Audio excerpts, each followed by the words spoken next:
بسم اللہ الرحمن الرحیم۔ الحمدللہ آج ہم نے 29واں روزہ رکھ لیا ہے، تو شام کو آج ہمارے 29 روزے مکمل ہوں گے۔ رویت ہلال کمیٹی بیٹھے گی، اگر اعلان ہوتا ہے کل کی عید کا تو کل جمعے کے دن انشاءاللہ عید الفطر ہوگی۔ اس حوالے سے عید سے متعلق بہت ہی ضروری اور اہم مسائل ہیں جن کا مذاکرہ کرنا ضروری ہے۔ عید کی نماز کا جائز وقت اور افضل اور مستحب وقت کون سا ہے؟ نماز عید کا مسنون طریقہ کیا ہے؟ اگر کوئی مقتدی نماز شروع ہونے کے بعد آ کر شامل ہوتا ہے تو وہ اپنی زائد تکبیرات کس طرح ادا کر لے، اور نماز کے بعد جو خطبہ ہوتا ہے اس کی شرعی حیثیت کیا ہے؟ اس کے علاوہ کچھ مسائل اور بھی ہیں۔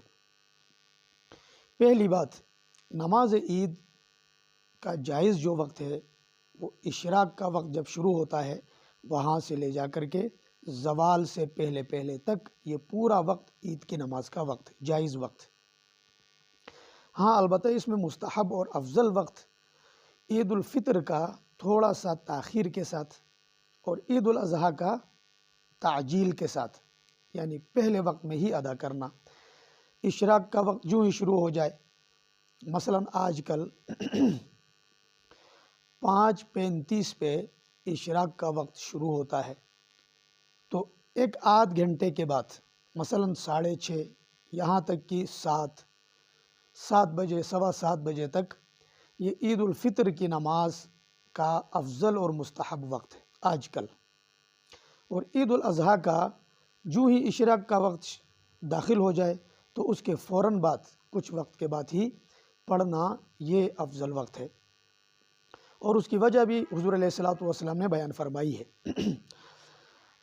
حضرت عمرو بن حزم رضی اللہ عنہ جو نجران کے حاکم تھے، رسول اللہ صلی اللہ علیہ وسلم نے ان کو خط لکھا، اور اس میں یہ لکھا، کتب رسول اللہ صلی اللہ علیہ وسلم الی عمرو بن حزم وہو بنجران، وہ نجران کے حاکم تھے۔ آپ علیہ الصلوۃ نے ان کو یہ لکھا کہ عجل الاضحیٰ وأخر الفطر، کہ عید الاضحیٰ میں تعجیل کریں اور عید الفطر میں ذرا تاخیر کریں۔ قلیلاً کا لفظ بھی ہے، یعنی عید الاضحیٰ سے عید الفطر کی نماز تھوڑا سا مؤخر کر کے پڑھنا، اور اس کی وجہ آپ علیہ السلام نے یہ بیان فرمائی کہ عید الاضحیٰ کے اندر تعجیل اس لیے کریں تاکہ لوگ اس کے بعد جلدی سے اپنی قربانی سے بھی فارغ ہو سکیں، اور عید الفطر میں تاخیر اس لیے تاکہ صدقۃ الفطر عید کی نماز سے پہلے پہلے لوگ ادا کر سکیں۔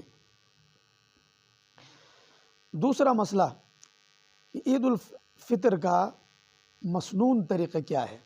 تو اس حوالے سے یہ سمجھ لیں کہ عید الفطر واجب نماز ہے، 2 رکعتیں ہیں، اور یہ جماعت کے ساتھ پڑھنا ضروری ہے۔ اگر کوئی شخص ایسی حالت میں پہنچا کہ اس سے جماعت نکل گئی، عیدگاہ پہنچا اور امام نے سلام پھیر لیا، اس کے بعد کوئی شخص عیدگاہ پہنچا، تو اب چونکہ عید الفطر ہو یا عید الاضحیٰ ہو، عید کی نماز کا متبادل نہیں ہے۔ جیسے جمعے کی نماز اگر کسی سے نکل جائے تو اس کے لیے حکم یہ ہے کہ وہ ظہر کی 4 رکعتیں ادا کر لے گا، ظہر کی عام جو روٹین کی نماز ہوتی ہے وہ ادا کر لے، ظہر کی نماز۔ لیکن عید میں ایسا نہیں ہے، عید کی نماز ایک دفعہ جب نکل جائے، سلام پھیرنے کے بعد پہنچے، تو اب یہ اکیلے میں انفرادی طور پہ عید کی نماز 2 رکعتیں ادا نہیں کر سکتا۔ اب اس کے لیے استغفار ہی کرنا ہوگا، استغفار ہے، اور کوشش یہ کر لے گا کہ کسی اور عیدگاہ میں قریب میں کسی اور عیدگاہ میں پہنچنے کی کوشش کر لے۔ کہیں بھی اگر نہیں پہنچ سکتا ہے تو اب یہ استغفار کر لے گا۔ اسی لیے عید کی نماز کے لیے عیدگاہ پہلے ہی پہنچنا چاہیے۔ اگر کوئی شخص عیدگاہ ایسے وقت میں پہنچا کہ اس سے جماعت نکل گئی، تو اب چونکہ اس کا متبادل نہیں ہے تو اب یہ انفرادی نہیں پڑے گا۔ عید کی نماز کا مسنون طریقہ سمجھ لیں کہ عید کی نماز کے لیے سب سے پہلے نیت کرنا ہے، اور نیت زبان سے دہرانا کوئی ضروری نہیں ہے، دل کے اندر اتنی سی نیت ہو کہ میں عید الفطر کی نماز ادا کرنے کے لیے آیا ہوں، بس یہی نیت کافی ہے۔